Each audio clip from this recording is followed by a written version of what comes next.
Hello and welcome to the Business of Story. I'm Parkel and I'm so happy you're joining us today. Have you ever tried to tell a story about your brand, product, or service and you knew you were losing your audience because your story was just too darn complicated?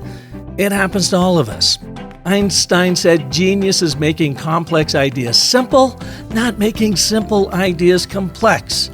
But you know how difficult that can be because we're often so close to the subject matter we're sharing that we suffer from the curse of the expert, losing our audience in complexity. That's why I'm excited to bring you sales guru and chief operating officer of Operator.ai, Pleasant Middelhof. She will show you how to find simplicity by exploding the view of your problem to its individual components and then assembling the most important elements into a clear, compelling, and concise story that will move your audience to action.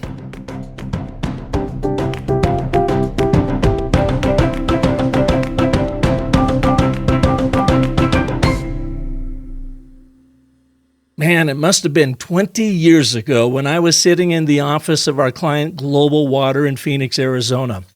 I was working with its founder and president, Trevor Hill, to brand this innovative water company who promoted sustainability through water reclamation and reuse. Trevor looked at me and said, "Park, you know what the simplest definition of sales is?" "No, what?" I asked. He defined it this way. Trevor said, "Find the hurt, amplify the pain, heal the wound." I had never heard the art of selling communicated so succinctly and powerfully.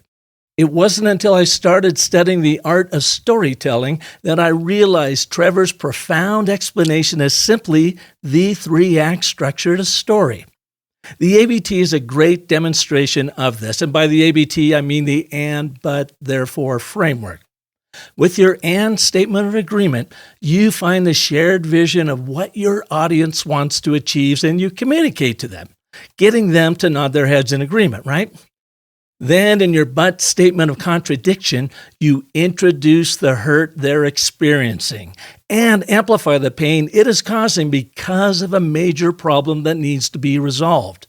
Then, in your therefore statement of agreement, you heal the wound with your solution.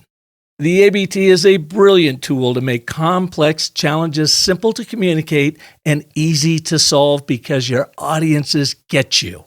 Your messages land right the first time, every time, no matter how complex the subject matter is. You've simplified it using the three forces of story, of agreement, contradiction, consequence, which is the and, but, therefore, which is the base for what Trevor said about sales. Find the hurt, amplify the pain, heal the wound. Our guest today couldn't agree more. Pleasant has seen so many complex sales lost because either the salesperson or the buyer has made the transaction too difficult to digest. I think there's a big lean on buyer complexity. I know when I get on with a salesperson, I'm very direct. I say, this is what I need. This is the time frame that I need it in. Here's the problem that I solve for and the things that I'm thinking of. And I'm just very open and direct because time is so precious and I make it as simple as possible. I'm very easy to sell to if I have the problem that I need to solve for. Pleasant is a small-town teacher gone rogue in the tech startup world. She believes that doing right by others, working hard and smart, and being bold to go after new opportunities has brought her to where she is today, which is a proud wife, mom, and COO of an incredible startup, Operator.ai. Pleasant is a perennial revenue leader in sales because of her unique ability to make complex subjects simple to understand and act upon. Her leadership style is collaborative and empowering, rooted in the belief that nurturing talent and fostering an inclusive environment leads to the best of outcomes. Today, you will learn about complexity and how it can be reduced simply by using language to paint the picture of the exploded view of the problem you are solving for. how having tunnel vision can often make you miss the one thing that is causing the biggest problem, and how you can avoid being overwhelmed by exploding the view to reveal the areas that you can actually control. On a personal note, Pleasant deeply values balance, family, and personal growth, believing that a fulfilling life outside of work enhances professional success. They're not mutually exclusive. So please welcome to the Business of Story, my good friend, Pleasant Middelhof. Hello, Pleasant. Welcome to the show. Hi, Clark. Thanks for having me today. I'm excited. I've been excited to share you with our listeners out there. You and I got acquainted late last year when you had me come in and do some work with you over at Converter.io. And I was just so impressed with how you approach sales, how you approach the training of your team, and where you're dealing with very complex information and communication, and how you were able to boil that down to its simplest components so that you could have the biggest impact on people. And this idea of simple always trumps complexity is a really important topic, and one we haven't really covered a lot on the Business of Story. So it's great to have you here to talk about your own little secret sauce on how you do that. Well, thank you. Let's start with your backstory, though. I did not know until I read your bio that you actually were a teacher first before you got into sales. How did that all go down? Yeah, well, I'll tell you. So, sticking on the simple, making something complex into simple. I usually give my backstory in a 2-second snippet of, why I decided to go from teaching into sales. But the reality of it was that I was in a life situation, a life period where I found myself, I need to do something that will put my family in a better financial situation, take care of 2 girls, and I knew that there was so much growth potential. I knew the skills that I had, the education that I had. I knew how well I was doing with the kids and relating to them and teaching them and training them. And I just really knew, I had to take a look at what else is out there for me. And I went and got my master's degree and was thinking about administration, but still the opportunities were so slim in education for me, and the growth potential, that I knew that I would be capped. And so I started looking at the bigger picture. What is it that I can do? What skill sets do I have? Because I needed to solve this challenge.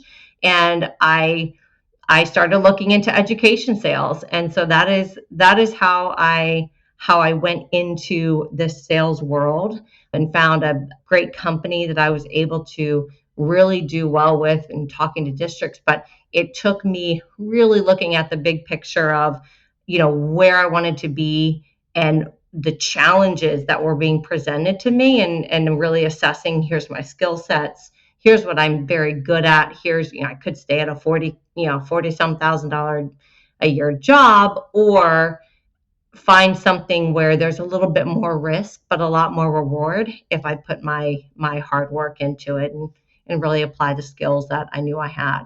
And what were you teaching? I was teaching history. In what grade? In 6th grade. Very unlikely, because it was my least favorite subject out of all of them when I was in school. And yet here you are teaching a bunch of 6th graders about history, and you found that maybe this isn't the career path to raise 2 young ladies, and so you go into sales. But I think it's interesting too that you've got that intersection of education and sales first to launch you into your sales career, where you're selling into the ed community. I'm assuming that was very deliberate on your part. It was something that was familiar, and I honestly had no idea about, this whole corporate side. I come from a small town, and, Silicon Valley was not on my radar. And so it was just very much something that felt familiar to me. And so I did the whole job search on Indeed, and found that. But, teaching is not much different than selling. And that was one of the things that I really started looking at. And as I got into a sales motion, there's a lot of preparation. There's a lot of diagnosing and understand each individual customer or each individual prospect or each individual person that you're managing or coaching, and understanding where their gaps are and how you can best utilize their learning style and your teaching abilities to be able to help them to get to where they need to be. So really it wasn't that much difference when you put apples to apples together. Isn't that interesting? Because so often sales and a lot of salespeople fall into that trap of pushing the sale on the customer. But when you come in from a teaching and education standpoint to educate your customer, and so whether they buy from you or not, they're actually leveled up in that process. And it's much more of a pull strategy. You are giving them value before you sell them anything. Yeah, it really is. I think of each selling interaction when you understand your customer and their problems. I like to think of it as an exploded view. So, a quick example: I have a little nephew. He's 6 years old. He is a huge fan of Legos. So, at a 6-year-old, I saved up for 6 months to get the Titanic Lego set, which is, I think it's around a little over 10,000 pieces. And he put it together in 7 days, 95% by himself, because each page had such small chunks with these, here's where all the pieces are, and here's where it actually fits into the bigger thing, into the bigger, like massive Titanic ship. And it was amazing what he was able to accomplish. That's how I think of problems, communication, sales, talking to customers is, let me help you see your situation or understand what your role is in the larger system of things. And then let's work on that piece together. That's so interesting. So you've got this 10,000 piece Titanic Lego set, which would sink me, by the way. Yeah, I know. Sorry for that. Sorry about that. I couldn't resist. It. But instead of tackling it all at once, like just blowing them all up and throwing all the pieces on the table and then trying to figure out where they go, this 6-year-old just methodically, piece by piece, solved the problem of building the Titanic. And essentially, that's what you're saying that you do in business. Yeah, it's the most basic way that our brains work as kids and even as adults. And I think that it's the way that I'm wired to think about situations is exactly like that. I look at this exploded view in my head, whether it's how am I going to communicate a concept to somebody, whether it's personally, like one of my kids, and teaching them about social situations and dynamics that are so complex that an adult would understand, but a 12-year-old might not. And, applying that also to how do I work with teams? How do I work with customers to help them understand how to sell up into the different parts of the organization, or how to really understand the impact of not solving situations down the road. It definitely is an exploded view way of thinking, and we're all hardwired to do it. We just have to take a step back and actually go through the process of breaking it down piece by piece in our own minds and on paper. Do you feel like this is something that you come by naturally, something you did maybe even as a young girl, and that it just sort of naturally led you into teaching and then sales, this idea of making a complex simple by approaching it from an exploded view standpoint? I would say, that play has a lot to do with that. So I'm sure that, I'm sure that has to do with a lot of it. My we used to play cards and strategy games all the time.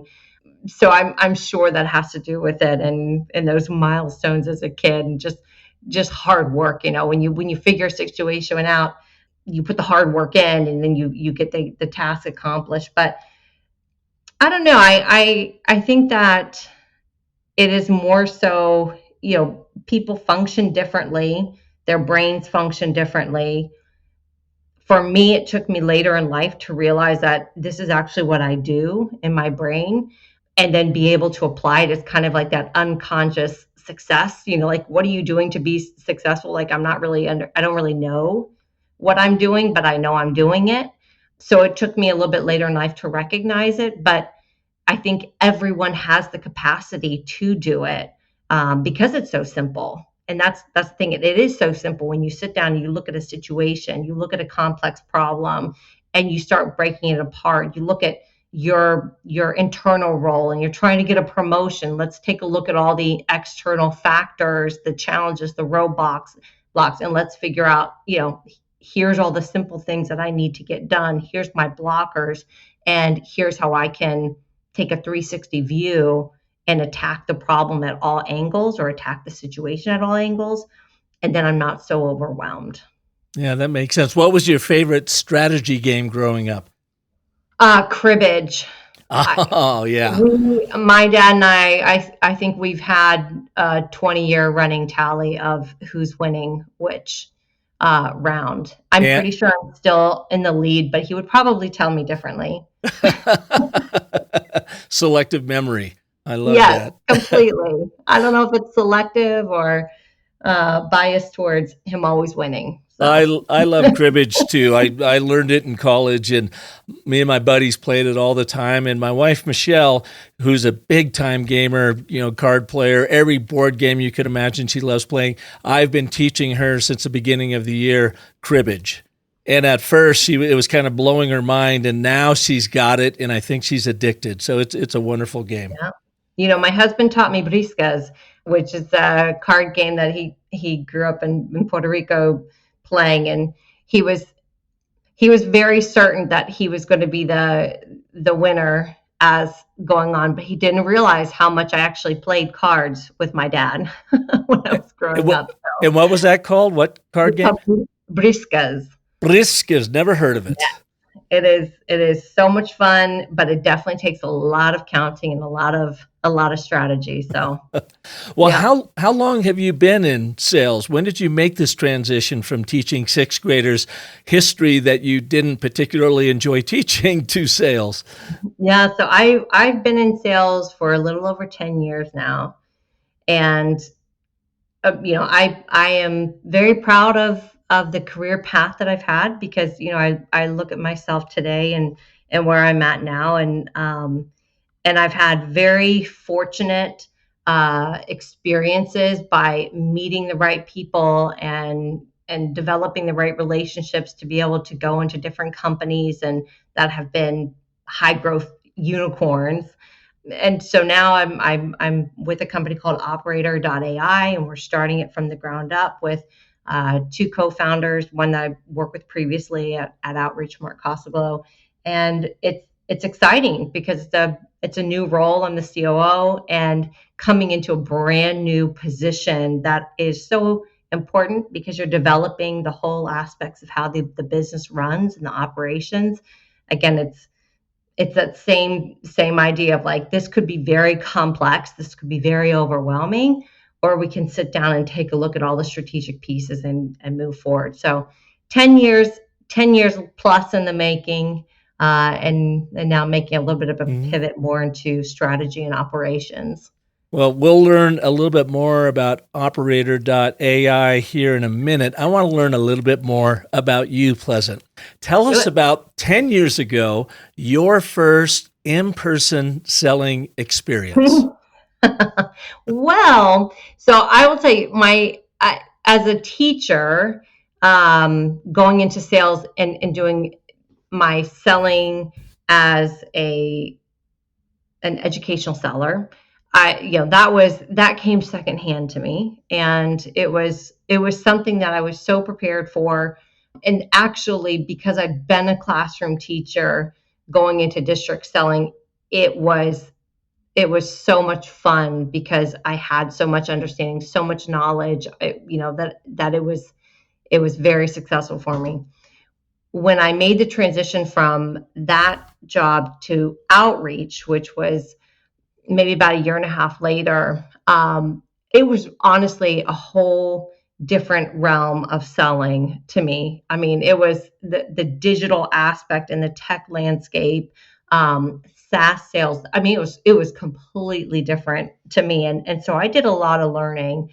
But I felt really confident in my skills and the things that I had been learning about, and I'd had all these successes, and so I went into it a little bit bullish and a little bit like, oh man, I got this, and I somehow managed a meeting at Box with a gentleman named Doug Landis, who I have so much respect for, and walked in very unprepared. I did not do my usual. I did not do the preparation in the way that I usually did, which Why was, is that? because sometimes you feel so confident that you've got something, you've had some wins under your belt, that you don't take the time to actually really evaluate the whole landscape of the situation. Oh, a little hubris got in the way, huh? A little hubris. I'm not ashamed to admit it. I was thinking like, because I'd sold some of Outreach already, was using it, felt like I understood, but in that situation, there were so many unknowns that I should have had two other people flanking my sides, because there were, sometimes there are things that you just don't know, that there are risks, there are unknowns, or there are things that you're not so good at. When you take a look at this whole landscape of, what do I need to do to be prepared? What do I need to do to make sure that this situation is the highest likelihood of being successful? You might need other people to do certain things and to get things done for you in your areas of weakness. I should have had a couple more people flanking me, that's for sure, because I walked in there and I very quickly walked out. And Doug was, bless him, but he made it very clear, you're underprepared. And at this point, if we can't, we can't work together with the. So wait a minute. So you went in to make this big pitch, and your prospect just basically shut you down and just said, "Pleasant, you're not ready." Completely, absolutely. And I realized how much I didn't understand the competition well enough, and which they were using one of our competitors, who ended up going out of business shortly thereafter. But I didn't know enough about the competition. I didn't know enough about the intricacies of the space, and my expertise needed to be leveled up 100%. So yeah, he was one of those ones where I look back and he was not afraid to tell me, you have come underprepared, and so therefore the answer is no. And even when I said, well, is there someone else I could be talking to? I threw that the Hail Mary, and he was like, no, I make the decision. And so we did he invite you back? Did he let you come back and re-pitch him? Well, he did not, because he ended up moving on when I was still at Outreach, and actually got a lot more wind under my sails and learned a lot from that sales pitch. But he and I now we're good friends and respect him very greatly. And we have done business together. So I'm proud to say that we have mutual respect. So you had a complex sale in front of you, but you simply showed up unprepared. And by the way, we've all been there. I've done the exact same thing at one point or others, thinking I got this, and then you get chewed up and sent out the door. When you were teaching and coaching your sales teams, how do you get them to think the way you do, in that, okay, we've got a complex sale, and really anything anymore is a complex long-term sale, it seems like. How do you get newbies into this idea of explode the view, make this complex concept, this complex communication, as simple and dynamic as powerful? Or as possible, I should say.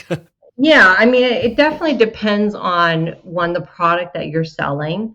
But I am such a firm believer in owning your own corner of the world, expertise. And if you don't know for yourself what you're selling and what the value is to you. If you don't have that own internal understanding and expertise, then you can't be it for anybody. You can't do it for anybody else. So for me, first off, in a complex sale, I want I want to be the expert, and I always have wanted my salespeople to be the experts in what we do and what we solve for. But then it's really a matter and a process of having conversations before each call, before or as we're walking into an opportunity opens up, and taking a look at what is the health of this account. What is it that this account's working on? Who are the key players? What could we be solving, not just for this person, because we can't think about them in an isolated view. We can't have tunnel vision on this buyer, but we have to think about how they fit into the grand scheme of things, and how they fit into this whole engine that's working, and help them understand how they fit to this engine that's working. And so a lot of times for me, it's walking sellers through, let's take a look at what are the risks here, what are the things that we're solving, not just for the person that we're talking to, but for this business as a whole, understanding our own product, and then understanding how it supports and works within this business that we're selling to, and being just armed. I think that many people, especially new sellers, become very overwhelmed because they don't have that skill set, that kind of know-how of like getting really well prepared and understanding the ins and outs, having that preparation moment, having that, let me take a step back, let me not get my nerves, have my nerves guide me, but let me take a step back, let me actually think about all the different buyers, let me think about what their different roles look like, let me think about what we're solving for, let me think about their initiatives, where are my gaps as a person and my areas of expertise, who do I need to have flanking my side, and then let's go after it. And you talk about complexity can be reduced simply by using language to paint the picture. What do you mean by that, and how do you do it? Okay, so I'll give a story more for like with kids. So the idea of grown-up concepts or challenging scenarios, a lot of times we want to use our own internal vocabulary or our own company vocabulary, and that causes a lot of complexity because people don't understand your internal dialogue that you're having within your company. Same thing as like my kids. So, I will say sometimes quote, grown up things to them, and words that, I use on a day-to-day basis, but they don't really have any clue about. And I'll see my 12-year-old kind of nodding her head up and down. And then, my husband always laughs at me. He's like, babe, she doesn't understand that. And I have to take a step back, like, oh, that's right. So I really focus on taking a step back and breaking apart a concept into little bite-sized chunks, and remembering to use language that relates to the person that you're talking to. And that just means simplification, right? That just means getting direct and to the point. That means that, if you are going to be talking about a challenge that you solve, it's very similar to the ABT and the framework. If you're painting a picture of it, think about your engine. Imagine, and this is imagine that you're not solving this problem, like you're trying to do this, but you're unable to. And that's going to have a larger impact on the organization as a whole. If you can show them that exploded view, here's where you fit. And if you don't solve this, think about how it's going to impact this part of the engine and this part of the engine. You have to get this thing solved. And it might just take a little bit of grease to make sure that everything's running smoothly. It may take a complete overhaul. But whatever it is, help them understand how their piece fits into the engine, and how how their role is so important, and fixing that problem is so important because it will have an impact on how the engine runs as a whole. And this idea of simplicity, I mean, that is at the heart and root of everything that I teach, as you well know, with the and, but, therefore.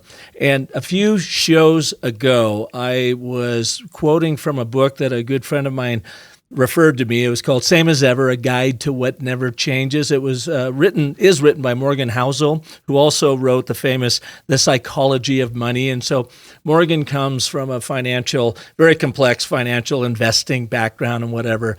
And my friend Bob DeMeo sent it to me because he said, there's a great chapter 5 on storytelling. I think you'd really love it. So Michelle and I listened to it on the way over to Hakamba during Mother's Day weekend, and she loved it. I thought, boy, she might be bored with this, but she loved it as much as I did, and then I bought the book too. And it wasn't that chapter, Pleasant, that got me so much. It was towards the end of the book when he was talking about complexity. And when you and I were preparing for the show and you were talking about how do you solve for complexity with simple language, simple storytelling, the and, but, therefore framework. I wanted to recall this quote because I think you would enjoy it. He writes from his book, quote, "Let's discuss an enduring quirk of human behavior, the allure of complexity, intellectual stimulation, and discounting things that are simple but very effective in preference to things that are complex but less effective." Now, do you find that in your world, you sell a lot in technology and you have these complex sales, that salespeople get lost in complexity and they think that they've got to sound intelligent by trying to describe the complexity when really the reality is, as Einstein would say, genius is in making the complex simple. So do you see people overwrought with complexity and thinking that's the way forward? I honestly think that buyers make it much more complex than it has to be. And that might not be the most popular thing to say, but there are definitely buyers that have the complexity mindset, that their challenge is so unique and the system is so hard to change that it becomes oftentimes, let me hold my things to my chest and not just be very intentional with what I say, and in order to get to the shortest, the quickest path to least resistance, right? Or with least resistance. I think that there's a big lean on buyer complexity. I know when I get on with a salesperson, I'm very direct. I say, this is what I need. This is the time frame that I need it in. Here's a problem that I want to solve for, and the things that I'm thinking of, and I'm just very open and direct because time is so precious, and I make it as simple as possible. I'm very easy to sell to if I have the problem that I need to solve for. Now, to your point though, sellers do oftentimes have this lean towards complexity, but I don't think it's actually a seller problem. I think that it's an organization problem.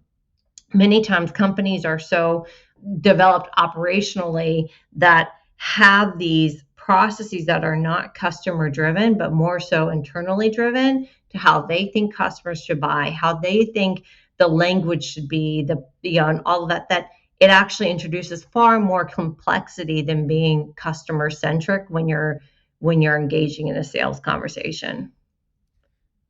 So let's talk about your new gig here, Chief Operating Officer over at Operator.ai. You now have a complex sale to make and even a complex story to tell to introduce Operator.ai to the world. How are you approaching that? And how are you exploding the view there to simplify it so people get it as quickly as possible? Well, before going into that, let me just take this back personally, because I think that the complexity and simplicity conversation actually has a whole lot to do with the way that people can feel internal success. And many times you see there's this salespeople get very overwhelmed, or, when you're in a new role, it can be very overwhelming. And there are a lot of things that can hamper people's productivity.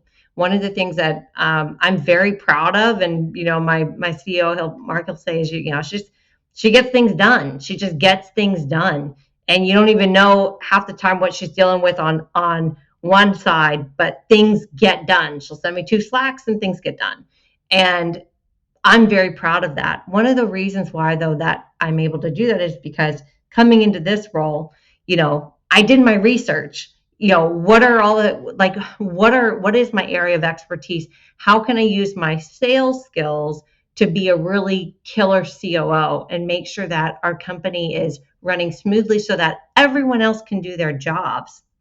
And that's a big part of it. How does my role fit so that other people can excel in their roles and do what they're going to be doing? So I came in and I sat and I looked at all of the different elements of, here's what this title means and the job description looks like, but then what are all the different components from a financial aspect, from a legal aspect? What are all the different components? And I have this map, this map of like what all the different things. And then there's some things I'm good at. There are some things that I'm like, nope, it'll be way faster if I go ahead and get someone just hired on to take care of this. If we need to be here by this date, let me get a person on. And instead of going to, Google and finding out, let me go to someone that's done it before and get a recommendation to find someone that's great. It's about understanding where your strengths and weaknesses are and going to the path of least resistance and finding those great recommendations. And there's been a lot done in 11 weeks that, would typically take companies a lot longer to just get their things together, and get their organization together. So that's just a little personal tidbit of, stepping into new roles, being in a new position, attacking different situations. The overwhelming factor can be stopped if you take that time to pause and think about, what is this explosive view of what I'm attacking, and then look at each little tidbit individually and create the best plan of action for it. And you will get so much more done that way. Well, and you use the metaphor of your 6-year-old nephew building the Titanic with the exploded view. I know you're not building the Titanic there, but it's the same exact thing, right? Yeah. You blow it up, you look at all the corresponding pieces. What are you good at? What are you not so good at? And then you orchestrate it coming together. So what is Operator.ai? So are you familiar with the term growth hackers? Mm-hmm. Yep. Up and coming role. So why don't you go ahead and explain that, though? Yeah. So what the big issue and the big challenge these days, you think back to the old school ways of communicating with people. People used to sit and pick up a telephone and say, hey, Jane, you want to connect me over to so-and-so? And she'd do all the wires. She never knew, but you were magically connected with the person that you were there in front of, or wanted to talk to. Today's day and age, we are so inundated with ways to connect with people, but technology that stops us from connecting them. You get flooded. Park, when's the last time you picked up a call that said spam across your phone? Never. Never. Yep. That's the thing. It's harder. It's harder now more than ever to actually get connected with people in a really relevant and meaningful way. So these growth hackers, they're pretty phenomenal. It's a new position that people are hiring for. They found ways to take data, which is seemingly meaningless, piece it together and derive really cool conclusions at scale, in order for people to be much more personalized and effective in the way that they're communicating and getting in front of people, engaging with customers, and making outreach relevant again. And so, that takes a really brilliant mind, someone very creative. And that's what we're building. We want to build the solution to have that growth hacker on your shoulder that allows for you to do that one-to-one engagement at scale. How do you take 8, 10, 15 data points that all make up a really relevant and compelling story or reason why to talk to someone, reason why to invite them to something, and put those together in an easy way. And that's what Operator's doing, providing you that data, but then giving you the access of, so what does all this data actually paint a picture and tell you about? So AI will take that waterfall of data you've got and all these different major points and create essentially a persona of the buyer, as well as potentially a persona of the brand, the company itself, and bring that together. So you as the seller, and maybe you're in a cold call situation, that you've got this growth hacker through Operator.ai on your shoulder that then can give you a more dynamic and accurate picture of that person that you were trying to connect with? Yeah, different insights to drive a meaningful and relevant conversation. If I were to engage with myself, there's a lot of things that people could talk to me about, right? And they could look at my LinkedIn profile and my stuff, and want to talk to me about sales, but that's not top of mind for me. If I knew that Pleasant was on a podcast with Park Hal and talking about the business operations side and that aspect of it, and finding the best people and the right things, that's much more relevant to me today. But that takes a lot of scouring to find that information, and that's what Operator does through the AI, is able to find those different snippets about a person and pull out the really compelling information about them that you can use to engage with them. So in this instance, this is interesting. So say, okay, Operator AI is up and running, and it scours. Someone is trying to reach out to Pleasant Middelhof, and they look. It scours LinkedIn and get your background. But it says, hey, it also just listened to this podcast on the business of story, and she is all talking about her natural proclivity of taking something very complex and making it simple. So if I'm going to reach out to Pleasant, you might want to hit on this idea or this sentiment, because she is a big believer in it, so much so that she teaches her sales teams how to do that. She's in the throes of it as a chief operating officer right now, of making this complex growth hacker simple for people to get and understand. So then when I do the ultimate reach out, that would be one little insight that I could really play off of. And you will say, oh, you've done your homework, or Absolutely. We have that in common.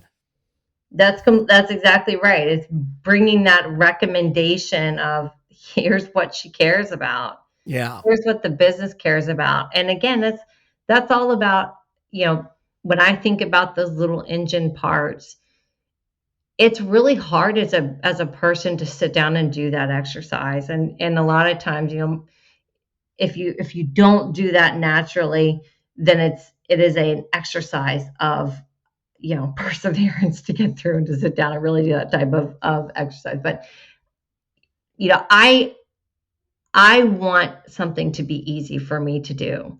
We've oftentimes asked sellers, like, create these account maps that are going to help us to engage and find connections, and it's so much legwork.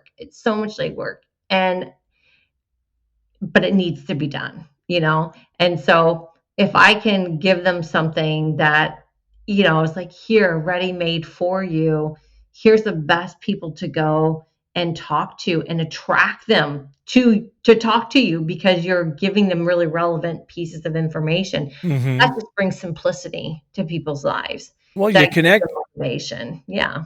You're connecting on a human level, not on a business to business level. Businesses don't buy from businesses, right? I mean, humans buy from humans. Absolutely. Yeah. Absolutely. I know a mutual friend of ours, Alice Hyman, who is just one of the most brilliant sales tacticians, consultants, strategists I know. She helped me so much a few years ago with the business of story. And she would just sort of snicker at me sometimes on our Zoom calls, because she would just laugh and go, Park, why are you making it so difficult? Why is it so and I go, well, what do you mean? And then she would show me these simple, easy things to do. And I'm like, oh, please, Alice, it can't be that easy. And she goes, you're way overthinking it. Simplify it. And I know you and Alice are doing some work together now. Well, and I am with you. I have so much respect for Alice, and I love every conversation with her. She told me kind of the same thing the other day. We were talking, and she said, that's the thing, is you're like the how-to girl. But oftentimes it's not as easy as saying, for some people, it's not as easy as saying how to do this, because you do go through a process. Everyone goes through a process of breaking things down chunk by chunk by chunk. And that's very much what has made me successful, and also helped me to realize risks, and different areas of like, avoid this at all costs, is taking this very big picture, putting it, twisting it around and looking at all angles and each different, component of risk or component of what do I need to get this accomplished? What can I be doing now? Who do I need for this specific thing? And how do I get it done? And that's my methodology of just how to do it, is you break it apart and you think about it in tidbits and you just go after it. But yeah, you're the how-to girl. The how-to girl. I love it. That's now your personal brand in my mind, because I saw that working with you over at Converter. Is that why, do you think, too, that you so quickly grasped and embraced the and but therefore framework? Because of course I'm a huge believer and preacher in it takes the complex and simplifies it in very human terms from your audiences, your prospects, your customers' perspective, to help them solve a singular problem, not 2, not 3, not 9, a singular problem that they can wrap their head around. Yeah, I do. But it actually took for me, I'm going to marry it to, again, this idea of exploding the view, because that is how my brain works. For me, the pieces were so simple that until I saw the overarching brand piece and, these are all of the elements, because we did a little bit kind of backwards. I said, hey, Park, let's get on a project and create some and but therefores for the project, instead of looking at the big picture first. And I mean, that was on me. But then once we did the branding piece, and I thought, oh my gosh, like, here's how it fits here. Here's how we do it for this. Here's how we do it in our digital marketing. Here's how we do it in our sales. Here's how we do it in our website. Here's those areas where we can actually implement this, and it simplifies all of that language. It's a framework for it. That's when, to me, everything came together, is having the simplicity, showing that this is the simplicity that actually rolls up to the big brand itself. Mm-hmm. Yeah. Yeah, and it works so well with, again, big, complex ideas and complex thinkers. Just the other day, I did a Zoom session with some CEOs, and it was on Monday morning, and the host of it called me yesterday, and we did a debriefing on it. And he said, well, Park, you didn't get very good marks on that particular presentation. There were several engineers in the room, and they thought the ABT was kind of BS. In fact, one guy, as soon as you clicked off, said, and I'll paraphrase here, that thing is effing BS. It will never work in my engineering company. We are driven by logic and reason. And then the host went on, and I laughed. He goes, oh, wow, why are you laughing? And I said, because I've heard that before, but I know it works, and I've seen it work more times than not. And it's just a guy that I freaked out with this thing because of the simplicity, and he is used to working in a complex environment, and he doesn't think anything can be that simple. But then here's the kicker, Pleasant. later on in the meeting, I was told that some people said, well, what's your main problem you're bringing to the meeting today? And he was saying, well, I can't connect with my people. We're trying to make a shift. We're trying to get them to buy into this new initiative, this engineering program, and none of them are moving. We can't persuade them. And someone else casually says, maybe you ought to try an ABT. There you go. He was on his way already. Yeah, and so that triggers another quote from that book I want to share with you real quick. That this is again same as ever, a guide to what never changes. He goes on to write, and this just fits so beautifully in this scenario. It says, quote, but in most situations, a handful of simple variables drives the majority of outcomes, just like you were talking about, Pleasant. And he says, if you've covered the few things that matter, you're all set. A lot of what gets added after that is unnecessary filler that is either intellectually seductive, wastes your time, or is designed to confuse or impress you. And man, I can't buy into that more. I have seen that so often. It's like, let's take the complex out of it. Let's make it simple so people get it, and then we can move on. I could not agree with that quote anymore as well. That is something that is a massive, massive problem. And the reality is it doesn't just hurt the way that we're presenting ourselves to our buyers, but companies are seeing churn and burn rates, with their own employees at massive scale. People are getting burnout because they're requiring and they're ingesting complexity in areas where they don't need to, and therefore employees are, our salespeople are putting that into the sales cycle and doing all these hoops and going through all these jumps and just making it so challenging, and you get burnout, and that adds a whole other layer, and it's like, if it's simple. If you have a problem, let's help you solve it, and let's figure out the best way to get there. And let's work in the confines of what is best for you as a customer. Let's understand your needs and make this mutually beneficial. And we just don't do that very much anymore. It's not like the good old days of door-to-door sales, right? Well, to me, it's complexity is exhausting. Simplicity is fun. Yeah, it is fun. Is Operator AI up and running yet? So we are not officially launched yet. We are in the beta phase with our design partners and building some initial customer beta groups. And we will be launching in September. Our first MVP is going to be in August, and we are going to be officially launching in September for the general public. Is there a place people can go to learn more about it? If they're interested, can anybody take part in the beta test? Are you hand selecting those? People can sign up and follow. We've got a lot of people that are keeping up to date, just going to Operator.ai. But a lot of people we're working one-on-one with Mark Cosico and myself. And so reaching out directly and connecting, follow us. You'll see a lot of updates through LinkedIn. And that's how we're disseminating the information to the public right now. Gotcha. Well, Pleasant, this has been great. Thank you for a simple conversation around complexity. I appreciate you taking the time because I know how busy you are with this startup.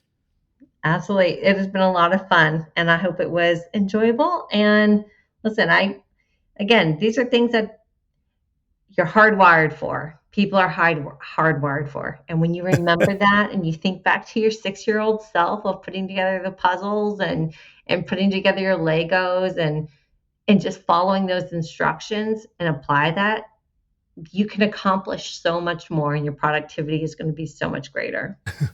I just put together an infrared sauna for our basement following that exact same advice.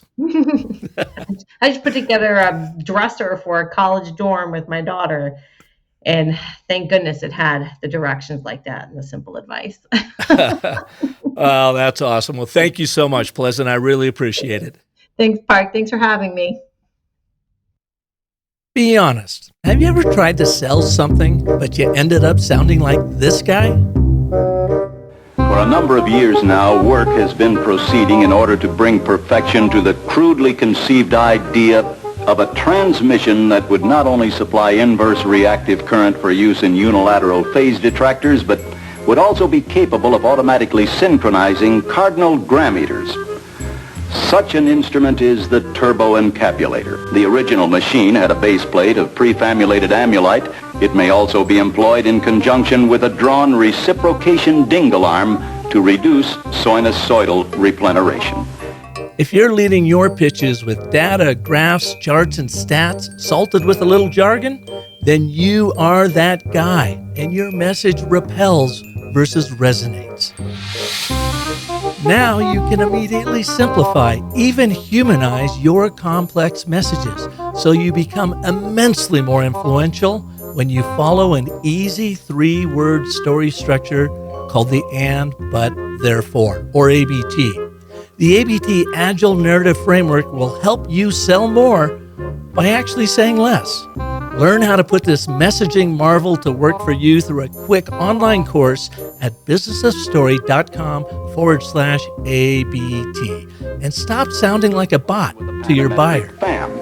The latter consisted simply of 6 hydrocoptic Marsal veins so fitted to the ambifacient lunar wane shaft that side fumbling was effectively prevented. I mean, what do you have to lose but the side-fumbling Marsal vein of your current communication that is actually boring buyers? So for simply clearer storytelling, visit businessofstory.com/ABT and start excelling through the stories you're telling.